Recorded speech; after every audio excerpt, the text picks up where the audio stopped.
Father, I'm going to ask your help this morning for teaching through this psalm. We're certainly trying to center in here on Christ and just things said about him, promises made and promises kept. And certainly is always a weighty thing, but I don't know, the closer you get to Christ, the weightier it is.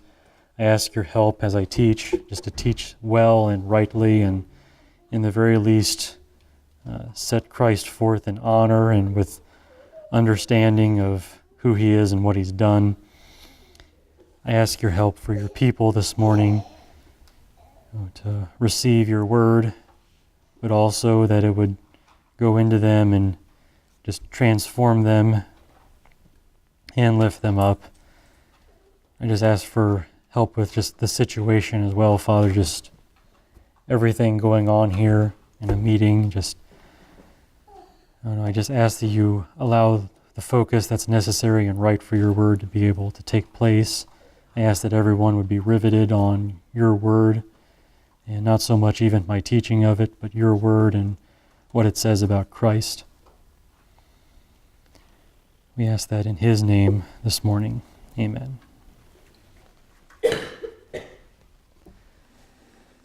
So this is the first real message, I guess, on the Great Messianic Psalm series. Last time was the introductory message that, I got kind of low attendance, just people being sick or whatever. I kind of hope that people were able to listen to that.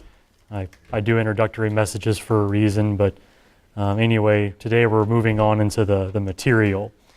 And my ultimate goal is to help you learn, of course, as I often do with these kinds of things, help you learn to read the Old Testament in a way which is both Christian and credible.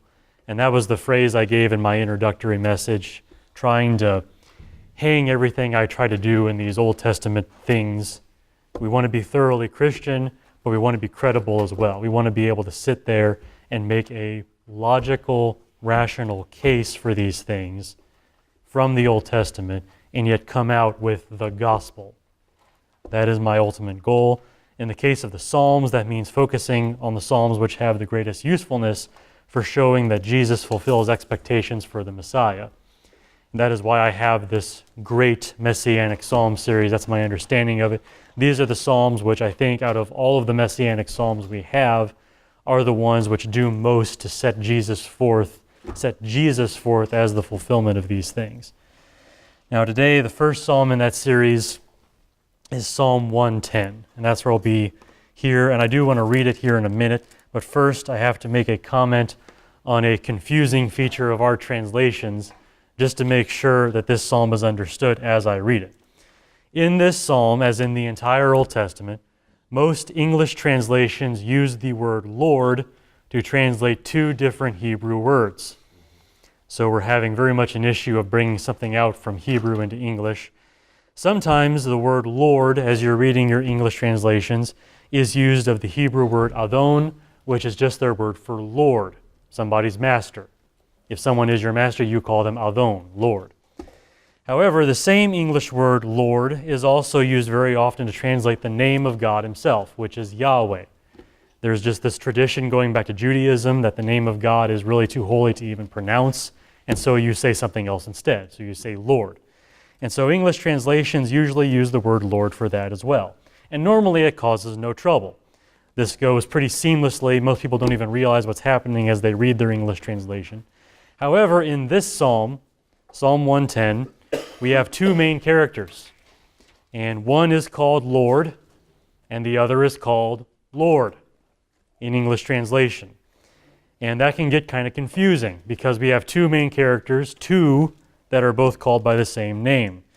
In reality, looking at the Hebrew text, one of them is God. It's the name Yahweh being used. And the other is a man that we will soon identify as the Messiah. And he's the one being called Adon. So for the sake of clarity, I'm going to try to make a distinction here as I read and not follow what most English translations do here.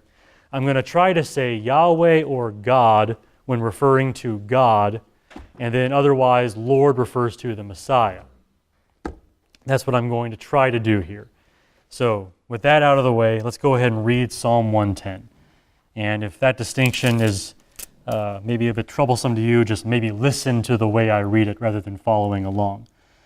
So Psalm 110, a psalm of David. Yahweh says to my Lord, sit at my right hand until I make your enemies a footstool for your feet. Yahweh will stretch forth your strong scepter from Zion, saying, rule in the midst of your enemies. Your people will volunteer freely in the day of your power. In holy array from the womb of the dawn, your youth are to you as the dew. Yahweh has sworn and will not change his mind. You are a priest forever, according to the order of Melchizedek. The Lord is at your right hand. He will shatter kings in the day of his wrath. He will judge among the nations. He will fill them with corpses.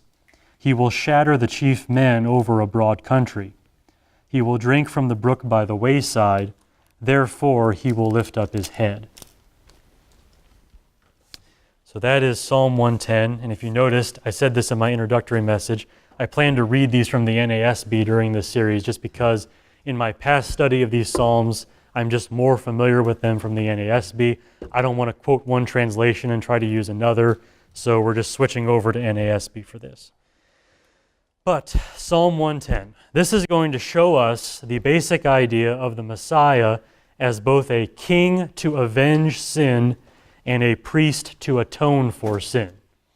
Both ideas are present, both ideas are important, both ideas are very much Christian.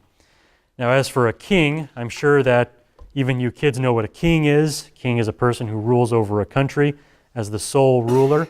As for a priest is someone who helps people have a right relationship with God. So we're talking about a king, Jesus as a king, but also Jesus as a priest, someone who helps people have a right and good relationship with God. And the Messiah was intended to be he was intended to be the avenging and atoning king priest, to use a phrase that I'm using as my title, maybe a little grandiose there, but he's the avenging, atoning king priest. The psalm very plainly sets forth both ideas about the Messiah. Both ideas also play a huge part in any argument you're going to make for Jesus as the Messiah. So we're going to get to that as well. Now, my outline has 3 points. And I told you in my introductory message that I was going to try to accomplish 3 goals with every single message I teach in this series. And this is one of the rare occurrences where those 3 goals are going to correspond to the 3 points of my outline. So a good way to begin. My first goal, of course, in all of this is to prove that a psalm is messianic. Okay, that it actually is about the Messiah. And my first point today is that of all the psalms we will study, this is perhaps the most plainly messianic, which is one reason why I'm starting here. Secondly, my second goal for every psalm I teach on is to prove that Jesus fulfills that psalm. And in this case, my second point is that Jesus fulfills the expectations of Psalm 110. And then my third goal for every psalm is to try to show how the early Christians developed points of doctrine from these psalms. Because once they saw Jesus in them, they were able to see more in them as well. And my third point for today is that the early church learned many ideas from Psalm 110, and I have 3 in particular that I want to share with you.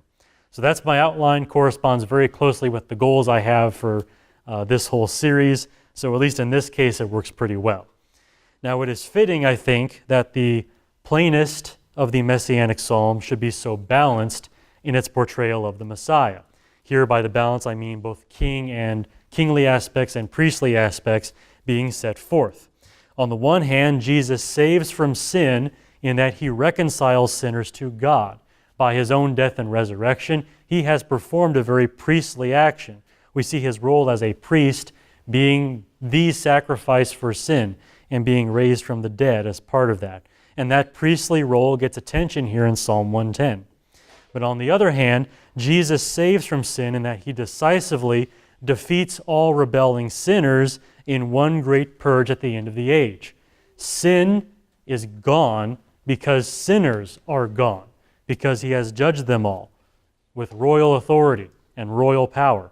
So you see his role as a king, And that kingly role gets attention here in Psalm 110.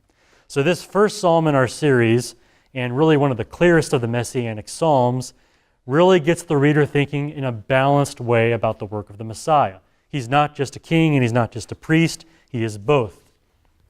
And that's very important to set forth, especially when you get to talking about Jesus himself as the fulfillment of these things. So starting in point 1, the first thing I want to do today, that of all the Psalms we will study, Psalm 110 is perhaps the most plainly messianic. So I just want to make an argument that this psalm really is about the person that we know as the Messiah, the great final king that's going to come and rule all nations under God.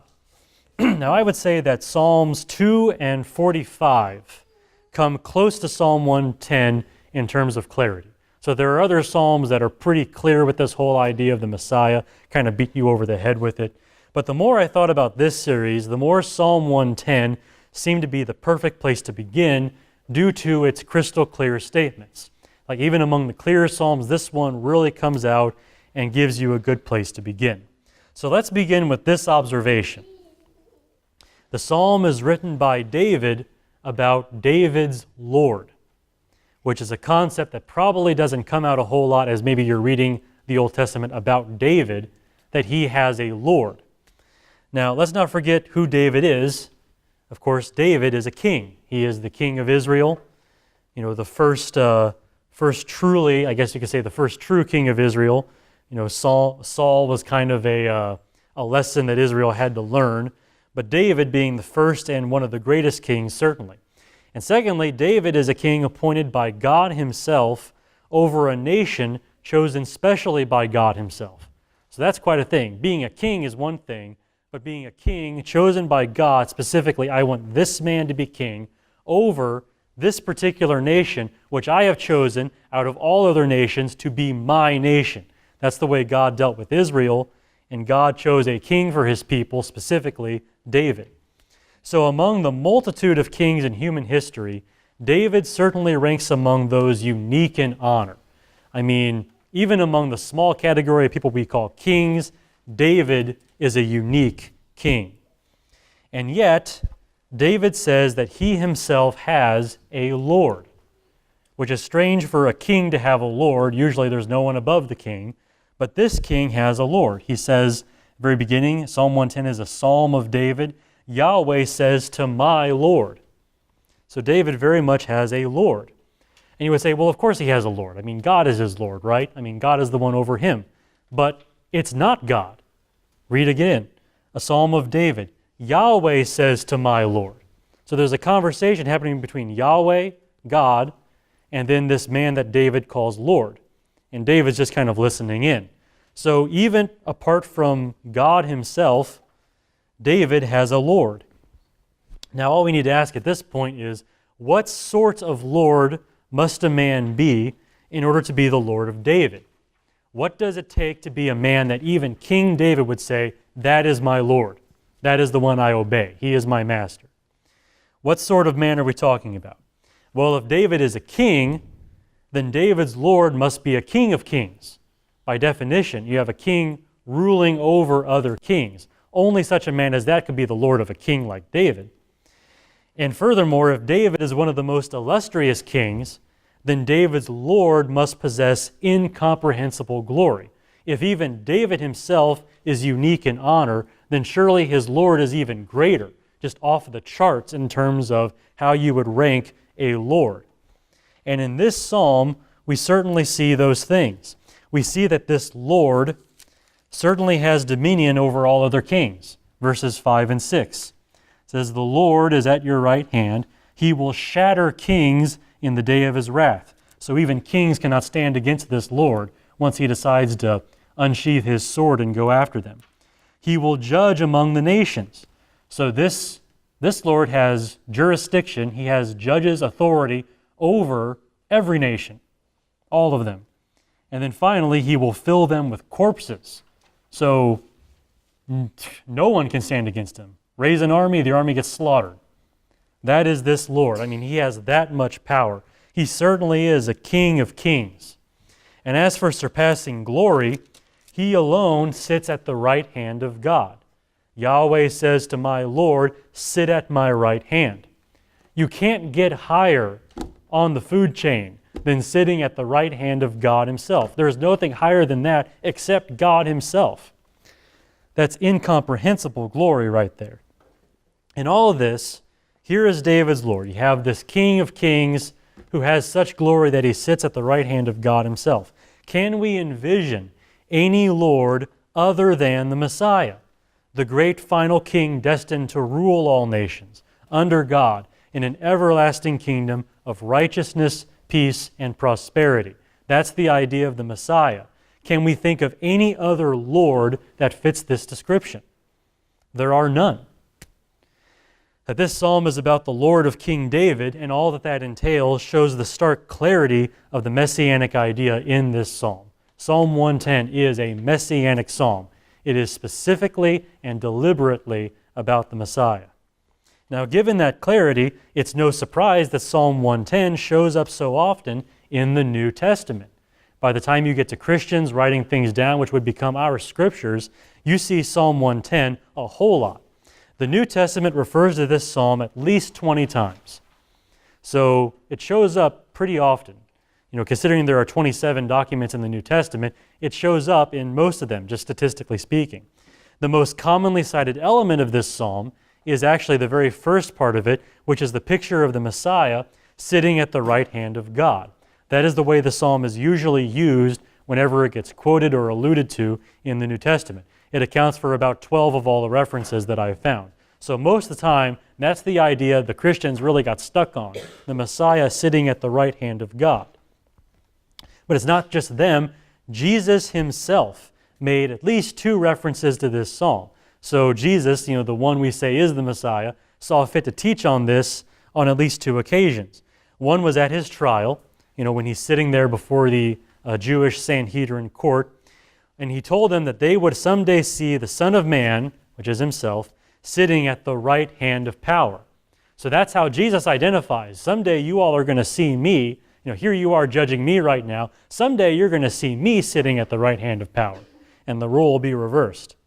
The other comment Jesus made we'll study later, and it has to do with the nature of the Messiah as being more than just the son of David. And we'll see that teaching from Jesus later on. So even he saw fit to talk about it. It's that important to him. Another kind of concentrated dosage of this psalm and its use in the New Testament is the letter to the Hebrews. Most of these, a huge chunk of these references in the New Testament was found there. Sometimes they're made with regard to the deity of Christ. Usually it's the priesthood of Christ. That's how he typically uses them. And we'll see both ideas later, and we'll quote some of that. But in short, you have the New Testament really drawing upon this psalm. So much of the gospel message was framed around Psalm 110. It's one of the ways that the earliest Christians said, this is what I believe about Jesus. They just quote Psalm 110 and use the wording from that psalm.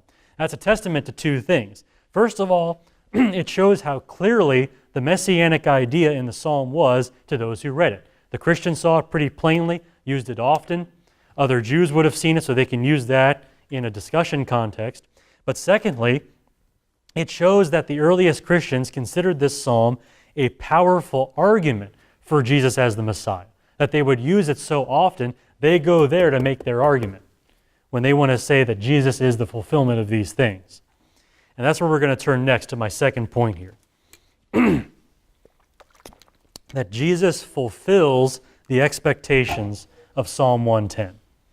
And this is the point where we're going to make our Christian and credible argument from the psalm itself in favor of the gospel of Jesus Christ. We're going to show fundamental Christian truth about Jesus from Psalm 110 and not just slap it on there as an afterthought. We're going to show how the psalm itself actually functions as proof of Christianity.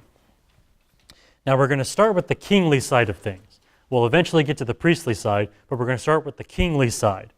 And here's the point that I want to make about this from Psalm 110. Jesus is a king who rules in 2 phases, a patient heavenly reign and then an avenging earthly reign. Jesus is a king who rules in 2 phases, The first is a patient heavenly reign, and then an avenging earthly reign is the second phase. Now imagine for a moment that you're one of these first century Christians. You live back then. And you need to argue that Jesus fulfills expectations for the Messiah.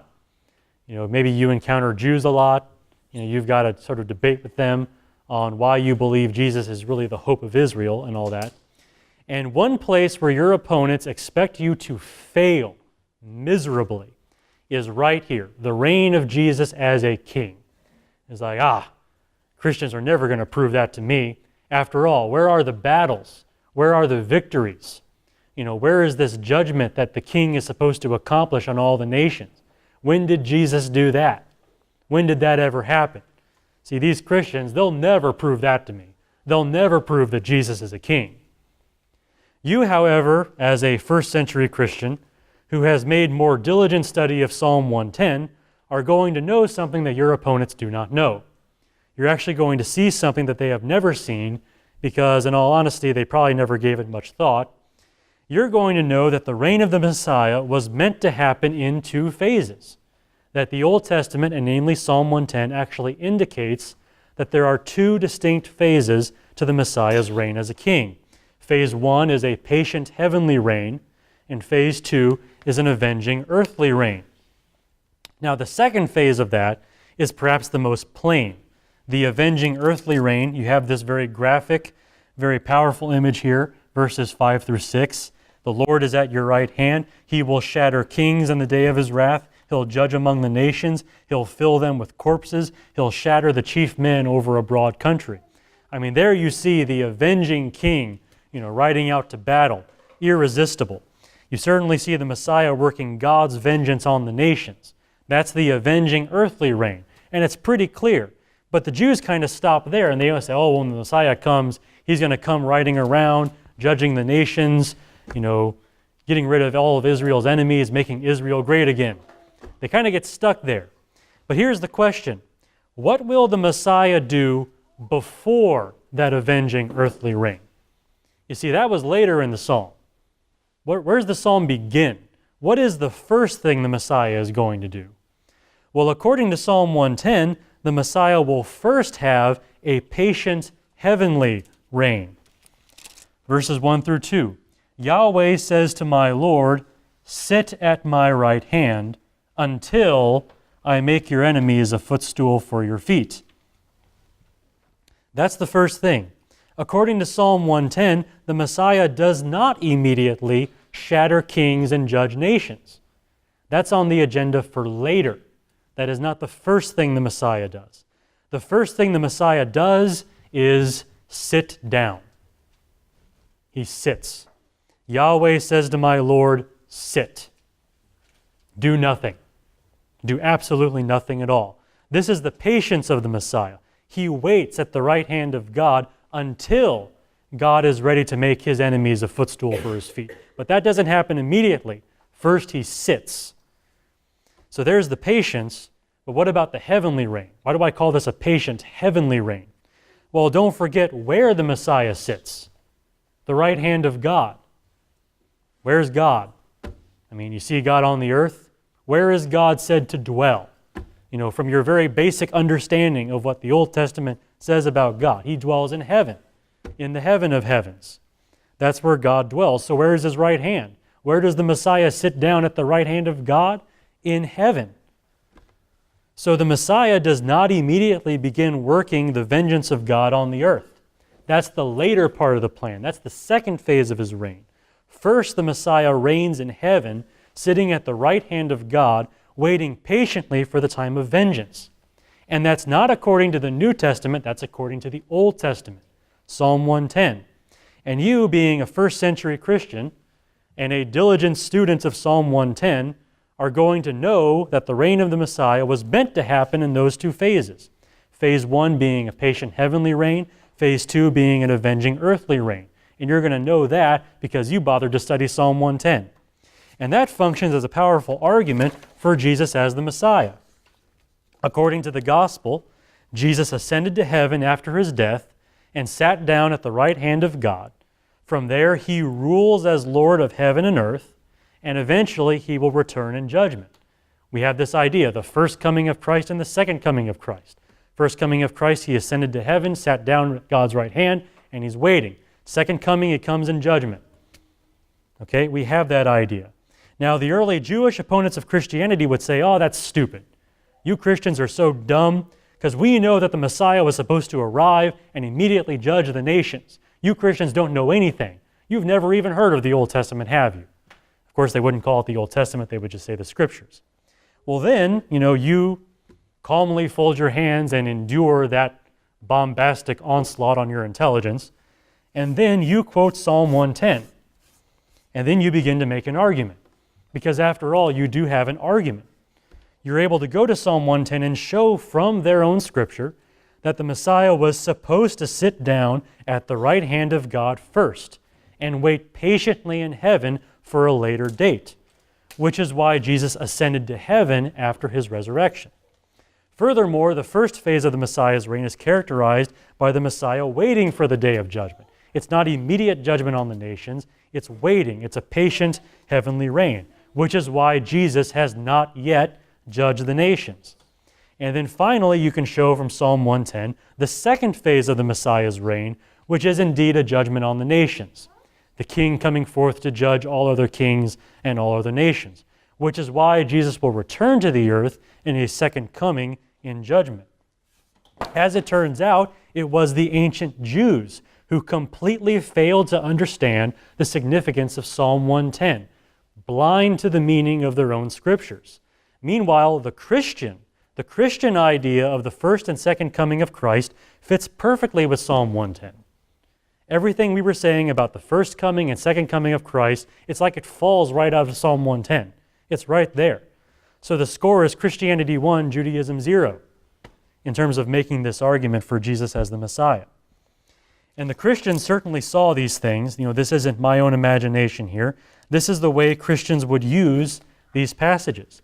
Just a quote from Acts chapter 2. This is Peter's sermon on the day of Pentecost. He actually makes reference to Psalm 110. Starting in verse 32, he says, "This Jesus God raised up again, to which we are all witnesses.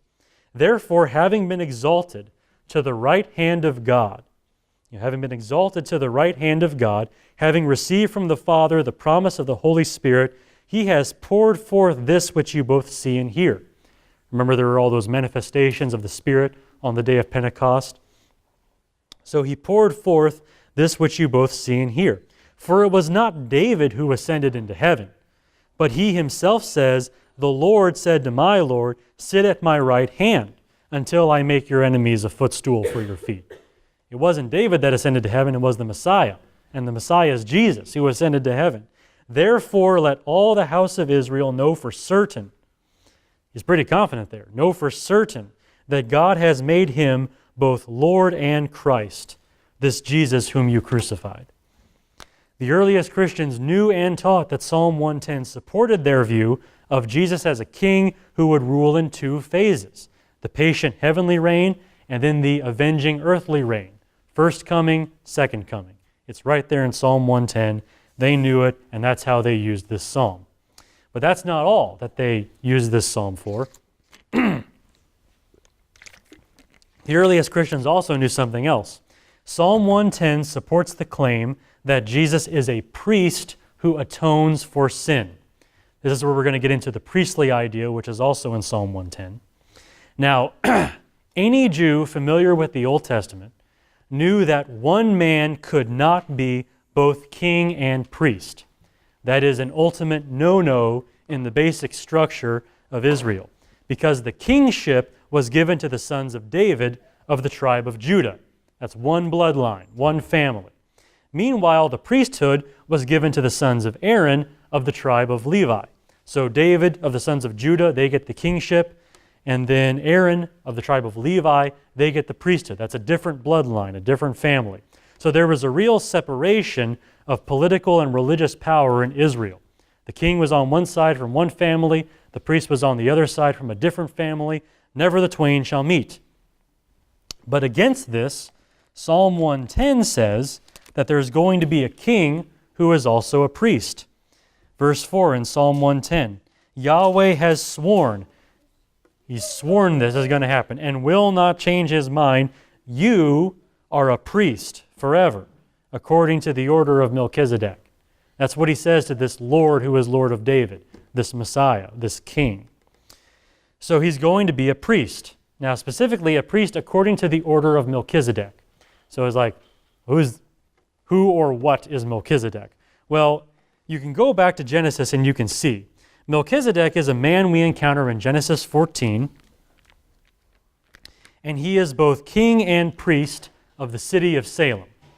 So he himself is a priest king. And I'm going to read you everything we know about Melchizedek. So the life and times of the king priest Melchizedek, Genesis 14, verses 17 through 20. Then after Abraham's return from the defeat of Chedorlaomer and the kings who were with him, the king of Sodom went out to meet him at the valley of Shaveh, that is the king's valley. And Melchizedek, king of Salem, brought out bread and wine. Now he was a priest of God Most High. He blessed Abraham and said, Blessed be Abram of God Most High, possessor of heaven and earth, and blessed be God Most High, who has delivered your enemies into your hand. And he gave him a tenth of everything. That is all we know about Melchizedek, which is not much. But we do know that he is both king of Salem and priest of God. So he himself is a king priest. And according to Psalm 110, the Messiah will be like Melchizedek, both king and priest. He will bring together into one office what previously was two offices in Israel. Now imagine using this as an argument, as a first century Christian back in the day in your discussion with Jews. You've already befuddled them entirely with that observation about the two-phase reign of the Messiah. They didn't see that coming at all. So you've already got them on the ropes. So now you're going to push the advantage. You're going to go a little further here.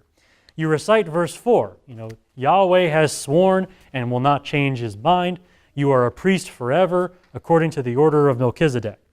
So you quote that and you say to them, what is your idea of the Messiah and how is he a priest? How do you understand that verse? How is the Messiah a priest? And they have nothing to say to that because in their mind the Messiah can't be a priest. He's from the line of David. The priests are from the line of Aaron. And they can't get past that point. They have probably never even thought about that. So you take over and you say, well, Jesus has fulfilled this. The job of a priest is to make sacrifices to atone for sin. The priest does what is necessary to take sin out of the way between God and man. And according to our gospel, Jesus offered himself as the one great atonement for sin. He bore our sins in his body on the cross and died for them and then rose again. Therefore, Jesus has become not only the greatest of all kings who will someday avenge sin on God's behalf, but has also become the greatest priest ever who has atoned for our sins effectively. And once again, Judaism, they don't have anything to say on this. They have no concept of the Messiah at all as a priest. It doesn't show up anywhere in ancient Jewish sources, none at all. So they're not even thinking in this way. But you, as a Christian, can go back to Psalm 110 and say, hey, we have both ideas.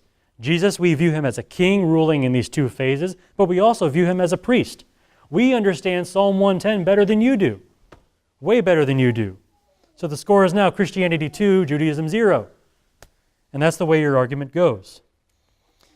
And again, the earliest Christians did see these things. Just want to show you that I'm not just going on my own argumentation. This is exactly how the author of the letter to the Hebrews makes use of this part of the passage. Psalm 110, verse 4 is quoted in Hebrews chapter 5, verses 5 through 6. He quotes another psalm first, but listen to what he says.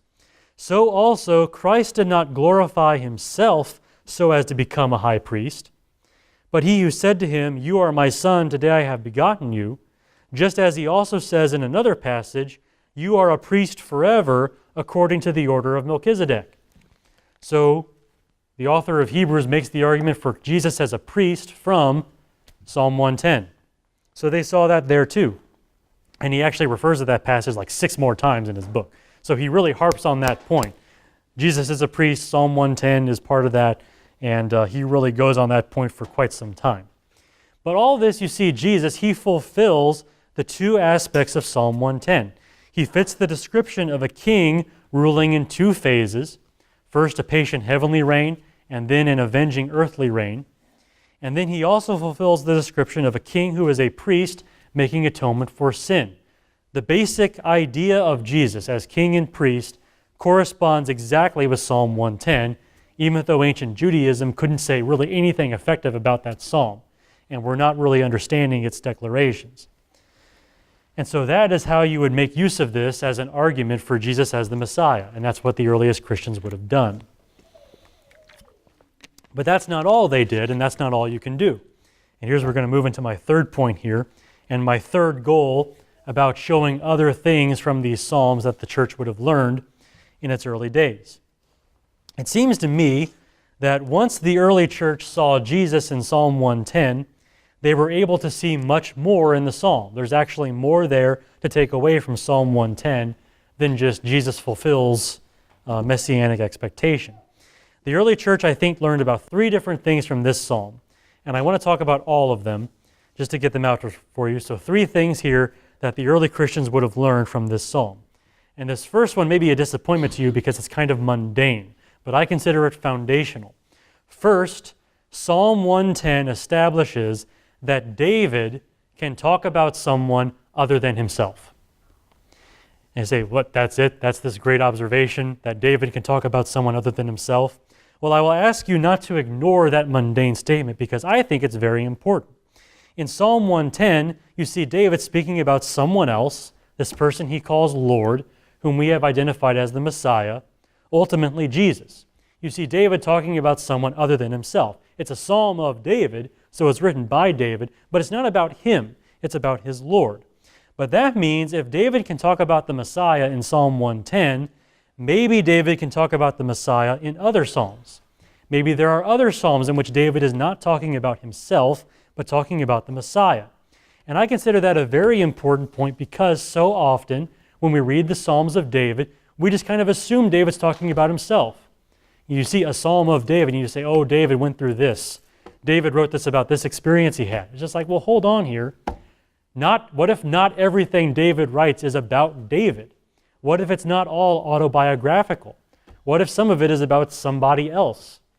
And what if that someone else is the Messiah on occasion? You can actually open up the Psalms of David quite a bit to understanding more about them if you can just get yourself past that point and realize David may not be writing about himself in every single psalm you read from David. He can write about other people, including the Messiah. And whether you live in the 1st century or the 21st century, once you realize David can do that, it really opens up the Psalm of David to other interpretations, especially messianic ones.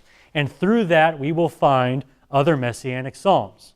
And we'll see several of them in the rest of this series. So I do want to start there. Again, it's a very mundane point, but it really is a beginning point for how to read these psalms that at least bear David's name. You can go beyond the author's name and see someone else there. Second thing, a little more profound than the last one. The early church would have learned from Psalm 110 that the Messiah is more than just the son of David.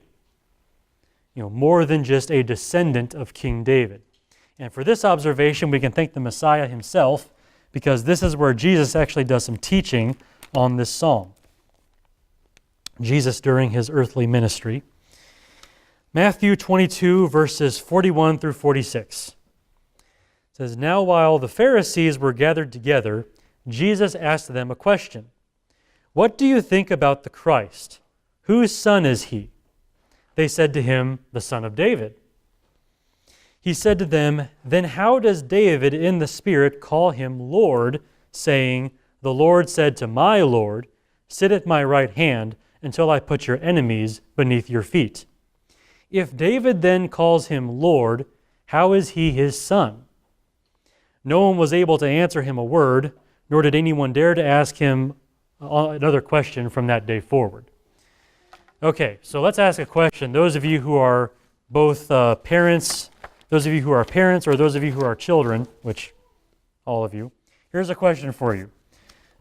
Do parents refer to their children as Lord? Do people refer to their grandchildren as Lord? Does that ever happen? Well, no, it doesn't. No, it doesn't ever happen. So David would not ever refer to any of his own descendants as his Lord. That's not the way it works. The older person is the Lord. I mean, the person who came before, they're the one in charge. Everyone else is an underling. They're less than that person. That's the way it works, right? And yet in Psalm 110, the son of David, the Messiah, is called Lord by David. David calls this descendant of his that's going to come and rule his Lord.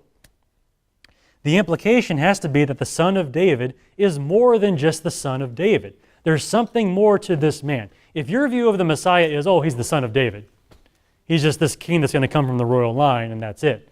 If that's the extent of your view on the Messiah, you're missing something. Because David calls this man Lord, and that's really weird. It's really unusual for that to happen. Now, if you've read the New Testament, you know more about this.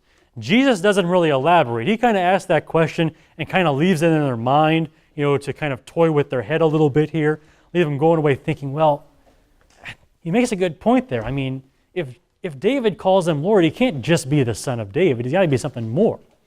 And the New Testament fleshes this out. We see more and more about Jesus, and we realize he's not just the son of David. He's the son of God. And not just the son of God in the way that, oh, God kind of adopted the descendants of David. No, he's the son of God by nature. He is divine. So you see this first taste here of the divinity of Jesus, of the divine nature of Jesus in here, this simple act of David calling him my Lord. This idea will come out more fully in later Psalms. We have not seen the end of this idea of the Messiah as a divine person, and we'll see it a lot more plainly later. But here we have this first taste of the idea of the son of David as being more than just the son of David, also being the son of God. Now there's one more thing that the early Christians would have learned from this. This one will take a little longer on it, and it's a little more tied to the New Testament here. From Psalm 110, the early church learned about a change in the law of God. And yes, I did say that, a change in the law of God, which is kind of an unnerving phrase for people to think about, but it is there. Now, I've already mentioned, and here's where I'm beginning on this. I've mentioned this confusing idea that the Messiah is both a king and a priest. And the reason I said that was confusing is because the kingship and the priesthood were given to two different families. This is a matter of decree. This is what God said would happen. You have the kingship given to the tribe of Judah through the sons of David, and you have the priesthood given to the tribe of Levi through the sons of Aaron. However, Psalm 110, you, this great king who's going to rule all the world, you are a priest forever, according to the order of Melchizedek. Now, that's kind of strange. I mean, how do we make sense of that? I mean, the law says this, but here, the Messiah, it seems like he's kind of breaking those rules. What's going on here?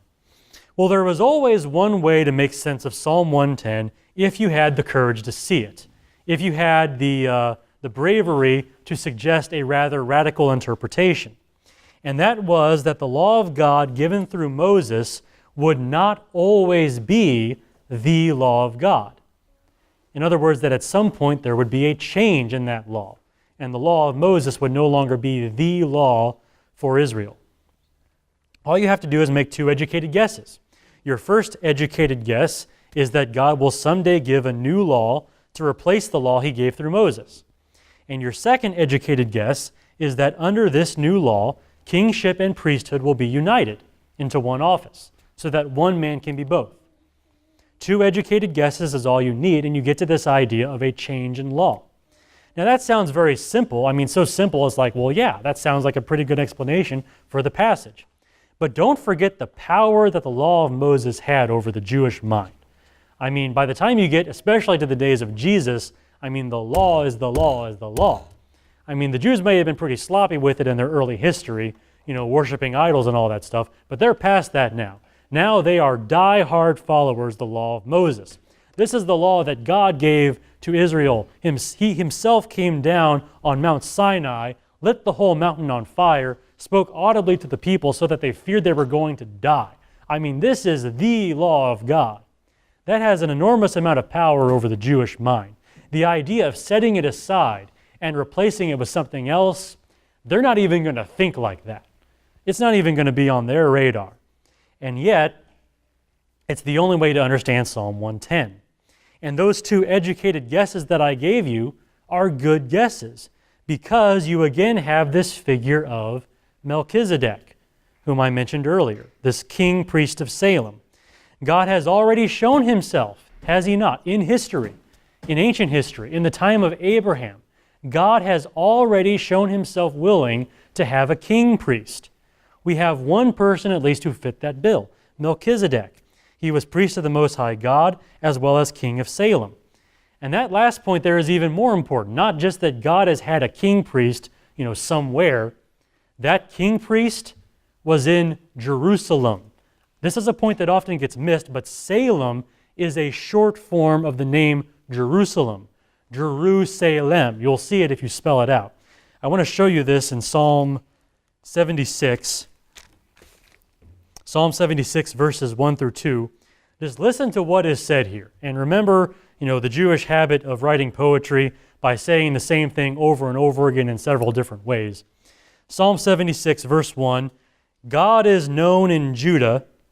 His name is great in Israel. His tabernacle is in Salem. His dwelling place also is Zion. Okay, so there you have Salem mentioned. Now, where is Zion? Where is Israel? Where is Judah? And where is God's dwelling place? You think, well, in Jerusalem. That's where Zion is, and that's where God said he would dwell forever. Well, it's called Salem here. It's using its short name, Jerusalem. It's just the short form of the name Jerusalem. So long before God gave his law through Moses, God had a king priest ruling and ministering as priest in Jerusalem, the great city of God. The law of Moses is the new kid on the block. That's the new thing. Originally, God had a king priest, one guy, doing both functions in the city that would become the city of God.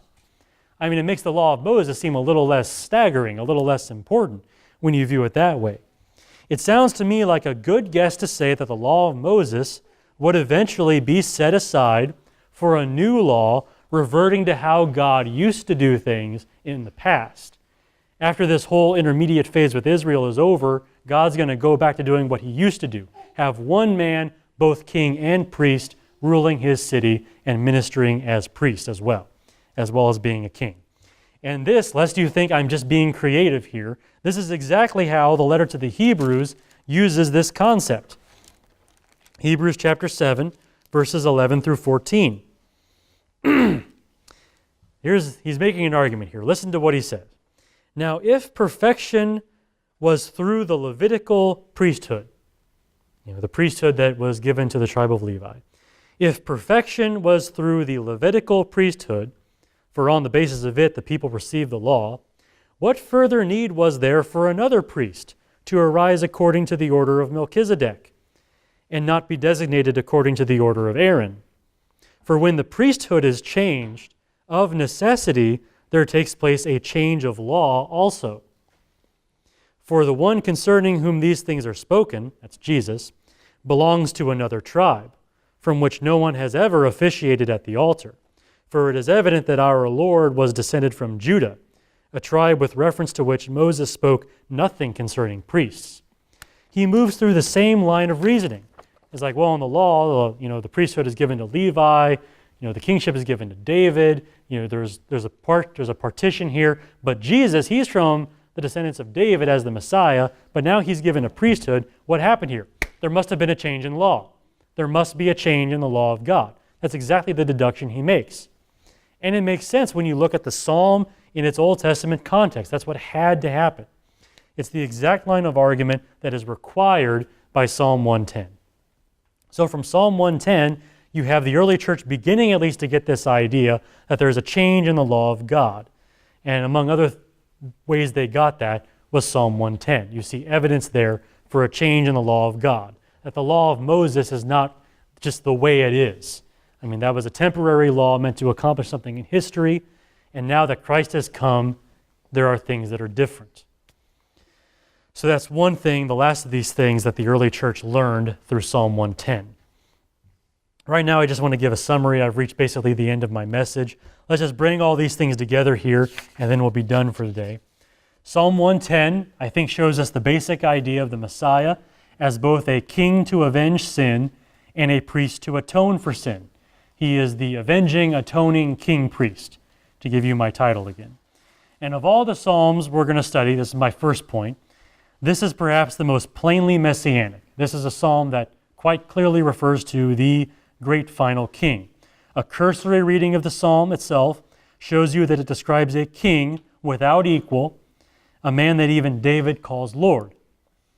And the early Christians also saw the plain messianic message there, and so they used this psalm very often in talking about Jesus. So it was plain for them too. Secondly, I said that Jesus does fulfill the expectations of Psalm 110.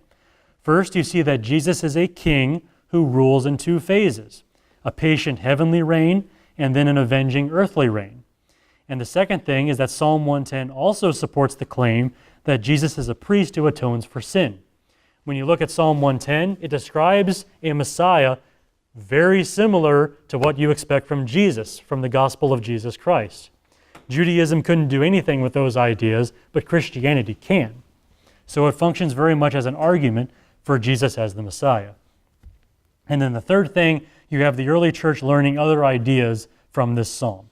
First of all, that David can talk about people other than himself, which is very important for opening up other psalms as possibly messianic. Secondly, the early church would have learned from Psalm 110 that the Messiah is more than just the son of David. David calls him Lord, therefore he must be more than just one of his great-great-great-grandchildren. And as it turns out, of course, he is the Son of God as well as being the son of David.